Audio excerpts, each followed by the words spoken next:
théâtrale aussi. Donc moi, par exemple, là, je fréquente beaucoup la FCP, qui est l'Association française des conférenciers professionnels, et j'apprends tous les jours. C'est des gens hyper doués. Moi, je vous conseille d'y aller. Et franchement, rien qu'en étant présent, vous allez apprendre énormément de choses. C'est leur métier, et il y a beaucoup de tips. Donc il y a beaucoup à en dire, et aujourd'hui j'ai choisi 3 thèmes, je veux dire, très importants pour la prise de parole en public. Donc j'ai pris un petit peu tous les niveaux, ceux qui ont peur de parler en public, ceux qui sont à l'aise et ceux qui sont un peu moins à l'aise. Donc il y a 3 aspects que je vais présenter. Donc l'aspect psychologique. Pourquoi l'aspect psychologique? Parce que tout se passe dans la tête en général. Donc si on a peur de prendre de prise de parole en public, si on n'arrive pas à parler, etc., en général ça se passe dans la tête et dans le physique, on le verra après. Donc il y a l'aspect bien sûr physiologique et il y a le message en lui-même. C'est-à-dire que vous pouvez être à l'aise en prise de parole en public. Si le message n'est pas clair, si aujourd'hui les gens sortent de votre conférence, ils n'ont rien en main, ils n'ont pas retenu, ils savent que grosso modo c'était intéressant, mais ils ne sont pas ressortis avec les 2-3 messages principaux, bah, votre conférence elle sert strictement à rien finalement. D'accord? Est-ce que ça vous va? Oui.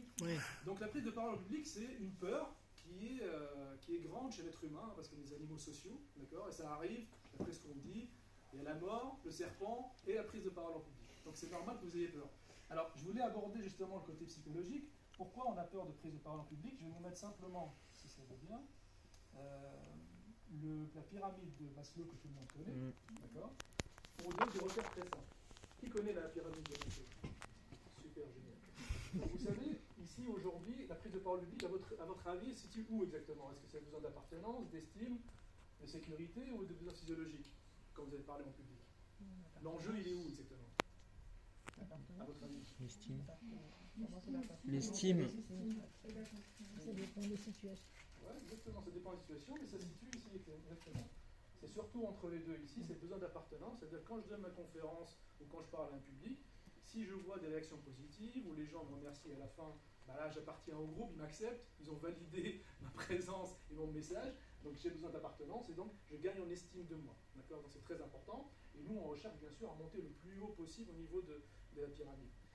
Si par contre, j'ai pas ce sentiment où les gens m'ont aimé, m'ont accepté, mon estime de soi, bien sûr, elle est complètement bafouée, et on redescend, et là on ne se sent plus en sécurité, et là, il y a des besoins physiologiques, ça va impacter même le physique, parce qu'on va se sentir mal, et si on fait une mauvaise prestation, ça peut physiologiquement avoir des conséquences sur le moral, et donc la déprime et tout ça, ça peut durer même quelques jours.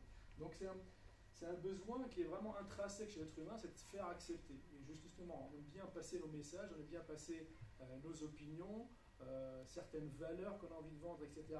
Mais si les gens ne l'acceptent pas en face, on va mal le vivre quelque part. D'accord? Donc, pourquoi je vous parle de ça? Parce que la peur, elle vient de là finalement. Elle vient aujourd'hui, si vous avez peur qu'on ne vous aime pas, vous n'allez pas y aller. Si vous avez peur que vous touchez votre estime de vous, ben vous allez avoir peur de parler en public et c'est ça qui va vous freiner un maximum. Donc qu'est-ce qu'on doit faire à ce moment-là?